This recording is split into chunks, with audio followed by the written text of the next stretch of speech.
بسم اللہ الرحمن الرحیم۔ شروع اللہ کے نام سے جو بڑا مہربان نہایت رحم والا ہے۔ وہ یکتا ہے اور نیک لوگوں کا ولی ہے، اور میں یہ گواہی دیتا ہوں کہ اللہ کے سوا کوئی معبود برحق نہیں ہے۔ وہ اکیلا ہے اور اس کا کوئی شریک نہیں اس دنیا میں۔ اور میں یہ بھی گواہی دیتا ہوں کہ حضرت محمد صلی اللہ علیہ وآلہ وسلم اللہ رب العزت کے آخری پیغمبر ہیں اور اس کے بندے ہیں اور رسول ہیں۔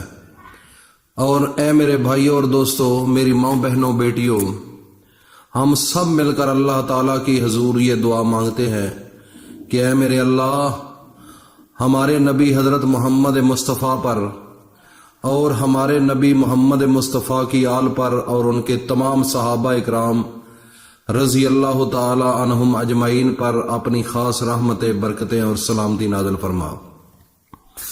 میرے بھائیوں اور دوستوں، میری ماں بہنوں بیٹیوں، آج جو وظیفہ بتانے جا رہا ہوں، اللہ کا ایک ایسا نام بتاؤں گا۔ اگر آپ نے 3 سیکنڈ لگیں گے، 3 سیکنڈ کا وظیفہ ہے، اتنا تو زیادہ ہے ہی نہیں۔ اگر آپ نے 3 سیکنڈ میں اس وظیفے کو کر لیا، اور کرنا صرف فقط اس نظریے کے ساتھ ہے کہ آپ کی دل کی اتھا گہرائیوں سے آپ کو یقین ہونا ضروری ہے، اور کامل جب یقین ہوگا، کامل ایمان ہوگا اور یکسوئی کے ساتھ یہ وظیفہ ہوگا، تو بس 3 سیکنڈ کا ٹائم ہے۔ 3 سیکنڈ میں اللہ رب العزت آپ کے نصیب، آپ کی تقدیر اور آپ کے مقدر بدل دیں گے۔ میرے بھائی اور دوستو، اللہ رب العزت اتنا پیسہ آپ کو دے گا کہ آپ تصور نہیں کر سکتے۔ اللہ تعالیٰ کے ہر نام کے اندر بڑی طاقت ہے، ہر نام کے اندر ایک کمالات اور جمالات ہے۔ تو میرے بھائی اور دوستو، اللہ تعالیٰ کے جو مقدس نام ہیں، اللہ رب العزت خود فرماتا ہے کہ مجھے ان ناموں سے یاد کیا کرو۔ اللہ تعالیٰ کے 99 نام ہیں، اور ان ناموں سے پکارنا عین عبادت ہے، بالکل اس میں کوئی شک نہیں۔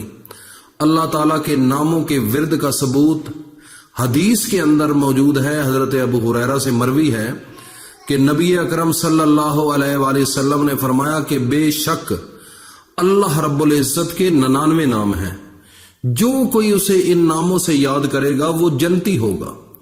یعنی جو کوئی اللہ تعالیٰ کو ان ناموں سے پکارتا ہے، اللہ تعالیٰ اسے آخرت میں جنت میں داخل کرے گا۔ پس اس سے معلوم ہوتا ہے کہ اللہ رب العزت کے یہ نام بڑی اہمیت اور بڑی فضیلت کے حامل ہیں، کیونکہ اسماء الحسنہ کا ورد رزق کے اندر اضافہ کرتا ہے اور برکت لے کر آتا ہے، اور مرضوں سے شفا ملتی ہے، اور تمام حاجتیں پوری ہوتی ہیں، غربت تنگ دستی سے نجات ملتی ہے، اور اس کے علاوہ جادو وغیرہ اس سے چھٹکارا حاصل ہوتا ہے، اور حصول رحمت ملتی ہے، اور حصول ولایت، اللہ تعالیٰ کے ولی جو بنتے ہیں وہ اللہ کے ان ناموں کا نتیجہ ہوتا ہے۔ دین و ایمان کی سلامتی، گویا میں یہ کہنے کا حق رکھتا ہوں کہ دین و دنیا میں کامیابی کے لیے بس یہی مجرب نسخہ ہے۔ لہذا میرے بھائیوں اور دوستو، میری ماں بہنوں بیٹیوں، اللہ کا جو اسم ہے، اس کو اسماء الحسنہ کہا جاتا ہے، جو اللہ کے نام ہوتے ہیں۔ اسماء الحسنہ کا وظیفہ بزرگان دین اور اولیاء اعظام کے معمولات میں سے ہے۔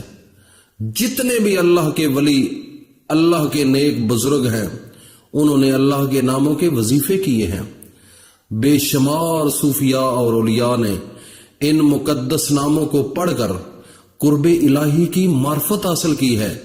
لہذا اگر کوئی صدقے دل سے ان اسماء کو روزانہ ایک معمول بنا لے پڑھنے کا، اور 1 سال تک پڑھتا رہے، یہ خدا کی قسم میں کھا کر کہتا ہوں کہ اللہ کی معرفت جو ہے اس کو مل جاتی ہے، اس کے راہ کھل جاتے ہیں، اور وہ اس راہ پر گامزن ہو جاتا ہے جس پر چل کر روحانیت حاصل ہوتی ہے۔ اللہ کا ولی بننا کوئی عام چیز ہے؟ اللہ کا ولی بنتا ہے، محنت ہوتی ہے۔ آپ جس کام میں محنت کرتے ہو اس میں کتنے آگے نکل جاتے ہو۔ تو میرے بھائی اور دوستو، محنت کی ضرورت ہے. جب اس کے اوپر پورا عبور حاصل ہو جاتا ہے تو پھر آپ کے منہ میں ابھی آپ بولتے نہیں، اللہ تعالیٰ آپ کے دلوں کو سمجھ جاتا ہے اور وہ کام فوراً کر دیتا ہے. پڑھنا تو درکنار، آپ کے دل کو اللہ تعالیٰ جانتا ہے کہ اس کے دل کے اندر کون سی خواہش ہے. تو میرے بھائی اور دوستو، کیوں نہیں اللہ کے اتنے قریب ہوتے؟ کیوں نہیں اللہ سے مانگتے؟ میں آپ کو ایک مثال دیتا ہوں. اگر آپ کو ملک کا وزیر اعظم کہہ دے کہ یہ آپ کا کام ہو جائے گا، آپ تسلی رکھیں، تو میں یقین جانے اپنی ذہن سے آپ خود سوچ لیں، وہ اتنا انسان خوش ہوتا ہے، اتنی وہ اس کے اندر ایک دلیری آتی ہے، اس کو یقین ہوتا ہے تو تب بھی خوش ہوتا ہے نا، تو تب بھی اس کے پاس بھی جاتا ہے. تو جب وہ وزیر اعظم اس کو کہہ دیتا ہے کہ یہ کام آپ کا ہو جائے گا، تو پھر وہ پھولے نہیں سماتا، اس کے اندر ایک جذبات آ جاتے ہیں اور اس کو گرنٹڈ یہ پتا چل جاتا ہے کہ یہ میرا اب کام رک نہیں سکتا، یہ کام ہر صورت میں میرا ہو جائے گا. تو پھر کیا ہوتا ہے؟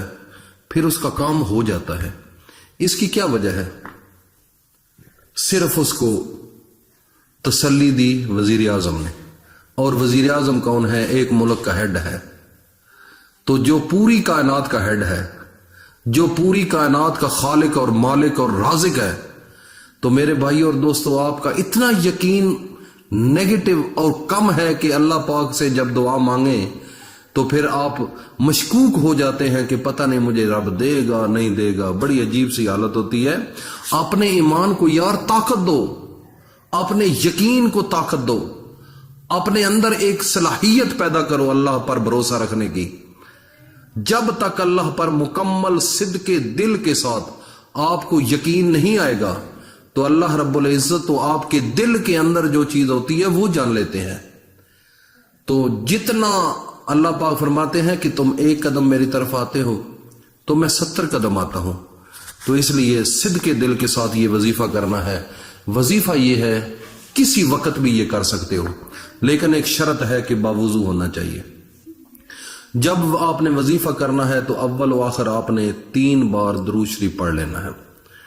اور اللہ کا ایک نام ہے یا باسطو، یا باسطو. آپ نے اس کو 11 مرتبہ پڑھنا ہے اور صرف ٹوٹلی 3-4 سیکنڈ لگیں گے. اس کے بعد آپ نے اپنی آنکھیں بند کر کے یہ وظیفہ کرنا ہے. تو اس کے بعد اللہ کے سامنے ہاتھ اٹھا کر اللہ سے مانگنا ہے. تصور دل کے اندر ہو کہ یہ کام ہو، اور کامل یقین کے ساتھ یہ عمل کرو. ایسے چٹکی میں یہ کام ہوگا، چٹکی میں کر کے تو دیکھو. یقین کے ساتھ کرنا ہے، یکسوئی کے ساتھ. باوضو ہونا شرط ہے، نبی پر درود پڑھنا بھی شرط ہے. تو میں اس وظیفے کی آپ کو اجازت بھی دے رہا ہوں، عمل کر کے مجھے بتانا. اللہ پاک ہم سب کا حامی و ناصر ہو. السلام علیکم ورحمۃ اللہ وبرکاتہ.